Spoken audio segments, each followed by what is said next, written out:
Hello അസ്സാമു അലൈക്കും welcome back. ഇന്ന് ഞാനിവിടെ തയ്യാറാക്കിയെടുക്കാനായിട്ട് പോകുന്നത് ഒരു സ്പെഷ്യൽ ചിക്കൻ കറിയുടെ റെസിപ്പിയാണ്. അപ്പോൾ നമ്മുടെ ലൈഫിൽ ഒരിക്കലെങ്കിലും ഈ ഒരു രീതിയിലൊന്ന് കറി തയ്യാറാക്കി നോക്കാത്തവരുണ്ടെങ്കിൽ ഒന്ന് തയ്യാറാക്കി നോക്കൂ. വ്യത്യസ്തമായ ടേസ്റ്റിൽ നല്ല അടിപൊളിയായിട്ടുള്ളൊരു ചിക്കൻ കറിയാണ്. അപ്പോൾ മയണീസ് ചിക്കൻ കറിയാണ് നമ്മളിവിടെ തയ്യാറാക്കിയെടുക്കുന്നത്. മയണീസിൻ്റെ ടേസ്റ്റ് ഇഷ്ടമുള്ളവർക്കൊക്കെ അത് ഇഷ്ടമാവും. അപ്പോൾ അതിന് വേണ്ടിയിട്ട് ഞാനിവിടെ 1/2 കിലോ ചിക്കൻ നന്നായിട്ട് കഴുകിയിട്ട് എടുത്തിട്ടുണ്ട്. 1/2 കിലോ ചിക്കൻ വെച്ചിട്ടാണ് അതിനേക്കുള്ള അളവാണ് ഞാൻ ഇവിടെ കാണിക്കുന്നത് കേട്ടോ. പിന്നെ അതിലേക്ക് ഞാൻ 3 പച്ചമുളക്, ഒരു ചെറിയ പീസ് ഇഞ്ചി, ഒരു 6 അല്ലി വെളുത്തുള്ളി എടുത്തിട്ട് ഇതൊന്ന് ചതച്ചെടുക്കാൻ വേണ്ടി. അപ്പോൾ ഈ പച്ചമുളക് വലിയ എരിവില്ല കേട്ടോ. എരിവുള്ളതാണെന്നുണ്ടെങ്കിൽ 2 എണ്ണമൊക്കെ മതിയേ. അപ്പോൾ എരിവ് കൂടിപ്പോവാനൊക്കെ ചാൻസ് ഉണ്ട്. അപ്പോൾ ഞാൻ 3 എണ്ണമാണ് എടുത്തിട്ടുള്ളത്. എന്നിട്ടൊരു പാൻ വെച്ച് ചൂടായ ശേഷം അതിലേക്ക് ഒരു 2 ടേബിൾ സ്പൂൺ സൺഫ്ലവർ ഓയിൽ ഒഴിച്ചു കൊടുക്കുന്നുണ്ട്. വെളിച്ചെണ്ണയിൽ ഉണ്ടാക്കാതിരിക്കാൻ പ്രത്യേകം ശ്രദ്ധിക്കുക, ഇതിൻ്റെ ടേസ്റ്റ് തന്നെ മാറിപ്പോവും. അപ്പോൾ ഇങ്ങനെ ഏതെങ്കിലും റിഫൈൻഡ് ഓയിൽ യൂസ് ചെയ്യുക കേട്ടോ. അപ്പോൾ ഞാൻ സൺഫ്ലവർ ഓയിലാണ് 2 ടേബിൾ സ്പൂൺ എടുത്തിട്ടുള്ളത്. ഓയിൽ ചൂടായിട്ട് വരുന്ന സമയത്ത് ഞാൻ ഇവിടെ 2 തണ്ട് കറിവേപ്പില അതിലേക്ക് ഇട്ട് കൊടുക്കുന്നുണ്ട്. പിന്നെ ഞാൻ നേരത്തെ കാണിച്ചിട്ടുള്ള പച്ചമുളക്, ഇഞ്ചി, വെളുത്തുള്ളി അത് ചതച്ചെടുത്തത് എടുത്തിട്ടുണ്ട്. അത് ഇതിലേക്ക് ഇട്ടിട്ട് അതിൻ്റെ ഒരു പച്ചമണം മാറുന്ന വരെ ഒന്ന് വഴറ്റിയെടുക്കാം. അപ്പോൾ അതാ ഇതിൻ്റെ ഒരു പച്ചമണമൊക്കെ ഒന്ന് മാറി വരുന്ന സമയത്ത് നമുക്കതിലേക്ക് വേണ്ടത് സവാളയാണ്. അപ്പോൾ സവാള ഇതുപോലെ ചെറുതായിട്ട് അരിഞ്ഞിട്ട് വേണം എടുക്കാനായിട്ട്. ചോപ്പറിലിട്ട് അരിഞ്ഞെടുത്താലും കുഴപ്പമൊന്നുമില്ല. അപ്പോൾ 2 മീഡിയം സൈസിലുള്ള സവാള ഇതുപോലെ ചെറുതായിട്ട് അരിഞ്ഞത് ഇതിലേക്ക് ആഡ് ചെയ്ത് കൊടുക്കുന്നുണ്ട്. പിന്നെ അത് വഴന്ന് കിട്ടാനും ഇതിലേക്കൊക്കെ മൊത്തത്തിൽ ആവശ്യമായിട്ടുള്ള ഉപ്പ് ഞാൻ ഇപ്പോൾ തന്നെ അങ്ങ് ചേർത്ത് കൊടുക്കുകയാണ് കേട്ടോ. എന്നാൽ സവാളയും പെട്ടെന്ന് വഴന്ന് കിട്ടും. പിന്നെ വേണമെന്നുണ്ടെങ്കിൽ മാത്രം പിന്നെ ആഡ് ചെയ്ത് കൊടുത്താൽ മതിയല്ലോ. അപ്പോൾ അങ്ങനെ ഉപ്പും ചേർത്ത് കൊടുത്തിട്ടുണ്ട്. എന്നിട്ട് നമുക്കിത് നന്നായിട്ട് തന്നെ ഒന്ന് വഴറ്റിയെടുക്കാം. സവാളയൊക്കെ ഒന്ന് വഴന്ന് വരുന്ന ഒരു സമയത്ത് നമുക്കതിലേക്ക് എരിവിന് ആവശ്യമായിട്ടുള്ള കുരുമുളക് പൊടി ആഡ് ചെയ്ത് കൊടുക്കാം. ഇതിലേക്ക് മുളക് പൊടി ഒന്നും ചേർക്കുന്നില്ല. അപ്പോൾ ഞാനിവിടെ ഒരു 1.5 ടീസ്പൂണാണ് ചേർത്തിട്ടുള്ളത് കേട്ടോ കുരുമുളക് പൊടി. പിന്നെ നമ്മൾ പച്ചമുളകൊക്കെ ചേർക്കുന്നതല്ലേ. പിന്നെ അതിലേക്ക് 2 table spoon tomato ketchup add ചെയ്ത് കൊടുക്കുന്നുണ്ട്. പിന്നെ 1 ടീസ്പൂൺ സോയാ സോസാണ് കേട്ടോ ആഡ് ചെയ്ത് കൊടുക്കുന്നത്. സോയാ സോസ് 1 ടീസ്പൂൺ തന്നെ മതി. എന്നിട്ട് നന്നായിട്ടൊന്ന് മിക്സ് ചെയ്തിട്ട് എടുക്കാം.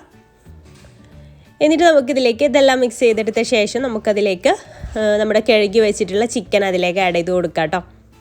അപ്പോൾ 1/2 കിലോ ചിക്കനാണ്. അതിലേക്കുള്ള അളവുകളും കാര്യങ്ങളൊക്കെയാണ് ഞാനിവിടെ ഷെയർ ചെയ്തിട്ടുള്ളത്. അത് നന്നായിട്ടൊന്ന് മിക്സ് ചെയ്തെടുക്കുക. പിന്നെ നിങ്ങൾക്ക് അടി പിടിക്കുന്ന പേടിയുണ്ടെങ്കിൽ കുറച്ച് വെള്ളം ചേർത്തിട്ട് വേവിച്ചെടുക്കുക. ഞാനിവിടെ വെള്ളമൊന്നും ചേർക്കുന്നില്ല. ഇതിങ്ങനെ മിക്സ് ചെയ്തതിന് ശേഷം അടച്ചു വെച്ചിട്ട് ചെറിയ തീയിലിട്ടിട്ടൊന്ന് വേവിച്ചെടുക്കുകയാണ് കേട്ടോ ചെയ്യണത്. അപ്പോൾ കുറച്ച് സമയം ഇടയ്ക്ക് ഇങ്ങനെ തുറന്ന് നോക്കിയാൽ മതി. കുറച്ച് സമയം കഴിയുമ്പോഴേക്കും അതിൽ ഇങ്ങനെ വെള്ളം വന്നിട്ടുണ്ടാവും. അപ്പം അടി പിടിക്കുന്ന പേടിയുണ്ടെങ്കിൽ മാത്രം കുറച്ച് ചുടുവെള്ളം ആഡ് ചെയ്ത് കൊടുക്കുക കേട്ടോ. അപ്പോൾ ഒരുപാട് വെള്ളം ചേർക്കാതിരിക്കാൻ നല്ലത്. നമുക്കിതിൻ്റെ ഗ്രേവിയൊക്കെ ഒന്ന് വറ്റിച്ചെടുക്കാനുള്ളതാണ്. അപ്പോൾ ഇതുപോലെ നന്നായിട്ടൊന്ന് മിക്സ് ചെയ്തിട്ട് എടുക്കുക. ഇടയ്ക്കിടയ്ക്ക് ഇങ്ങനെ തുറന്നിട്ട് മിക്സ് ചെയ്തെടുക്കുക അടി പിടിക്കാതിരിക്കാനൊക്കെ വേണ്ടിയിട്ട്. എന്നിട്ട് അത് നന്നായിട്ട് കുക്കാവുന്ന വരെ വേവിച്ചെടുക്കുക. അതിൻ്റെ വെള്ളമൊക്കെ ഒന്ന് വറ്റിച്ചെടുക്കുകയും ചെയ്യാം കേട്ടോ. ഇപ്പോൾ ഇതാ നമ്മുടെ ചിക്കൻ നന്നായിട്ട് തന്നെ കുക്കായിട്ട് വന്നിട്ടുണ്ട്. ഇതിൻ്റെ വെള്ളമൊക്കെ വറ്റി വന്നിട്ടുണ്ട് കേട്ടോ. അപ്പോൾ ഇത് നന്നായിട്ടൊന്ന് ഇങ്ങനെ മിക്സ് ചെയ്തെടുത്ത ശേഷം ഇനി നമുക്കിതിലേക്ക് ഒരുപാട് ചെയ്യേണ്ട ആവശ്യമൊന്നുമില്ല. കുറഞ്ഞ ചേരുവ മതി. ഇതിന് പെട്ടെന്ന് തന്നെ നമുക്ക് റെഡിയാക്കി എടുക്കാനും പറ്റും. ഇനി നമുക്കിത് കുറച്ച് മല്ലിയില കൂടെ ചേർത്തിട്ട് ഇത് മാറ്റി വെക്കാം. ഇത്രയും മതി. ചിക്കനൊക്കെ വെന്ത് വന്നതല്ലേ. മല്ലിയില കൂടെ ചേർത്തിട്ട് നന്നായിട്ടൊന്ന് മിക്സ് ചെയ്തിട്ട് മാറ്റി വെക്കുക. ഇത് നന്നായിട്ട് തണുത്തതിന് ശേഷമാണ് നമ്മളിതിലേക്ക് മയണൈസ് ചേർത്ത് കൊടുക്കുന്നത്. മയണൈസ് പിന്നെ ഞാൻ വേറെ ഉണ്ടാക്കി വെക്കുക. അത് ചിക്കനൊക്കെ കുക്കായി വന്നതിൻ്റെ ശേഷമാണ് മയണൈസ് ഉണ്ടാക്കുന്നത്. അതെന്തായാലും തണുത്ത് വരണമല്ലോ. അപ്പോൾ 1 മുട്ട വെച്ചിട്ടുള്ള മയണൈസാണ് ഉണ്ടാക്കുന്നത്. അത്രയും മതി ഇതിലേക്ക്. പിന്നെ 1 വെളുത്തുള്ളി അല്ലി ചേർത്ത് കൊടുക്കുന്നുണ്ട്. പിന്നെ ഇതിലേക്ക് ആവശ്യത്തിനുള്ള ഉപ്പും അതുപോലെ തന്നെ വിനാഗിരി, പുളിക്ക് ആവശ്യമായിട്ടുള്ള വിനാഗിരിയും കൂടെ ഒരു 1/2 ടീസ്പൂണോളം വിനാഗിരി ഞാൻ ഇതിലേക്ക് ആഡ് ചെയ്ത് കൊടുക്കുന്നുണ്ട്. പിന്നെ സൺഫ്ലവർ ഓയിൽ ഒരു 1/4 കപ്പ്. അപ്പോൾ എല്ലാവർക്കും ഉണ്ടാക്കാൻ അറിയുന്ന തന്നെയായിരിക്കും. അപ്പോൾ പെട്ടെന്നൊന്ന് പറഞ്ഞു തരാണ്. അതും കൂടെ ആഡ് ചെയ്തിട്ട് നന്നായിട്ടൊന്ന് അടിച്ചെടുക്കാം. നല്ല തിക്കായിട്ട് അടിച്ചെടുക്കേണ്ട ആവശ്യമില്ല. കുറച്ച് ലൂസിലാണ് നമുക്കിത് വേണ്ടത് കേട്ടോ. അപ്പോൾ അങ്ങനെ അടിച്ചെടുക്കുക. അപ്പോൾ നമ്മൾ ചിക്കനിൽ ഉപ്പ് ചേർക്കുന്ന സമയത്ത് പ്രത്യേകം ശ്രദ്ധിക്കേണ്ടത് നമ്മൾ മയണൈസിലും കുറച്ച് ആഡ് ചെയ്ത് കൊടുക്കുന്നുണ്ട്. അപ്പോൾ അതിനനുസരിച്ച് വേണം ചിക്കനിലും ചെയ്ത് കൊടുക്കുക. അപ്പോൾ രണ്ടും കൂടി ആകുമ്പം ഉപ്പ് കൂടെ പോവാതിരിക്കാൻ ശ്രദ്ധിക്കണേ.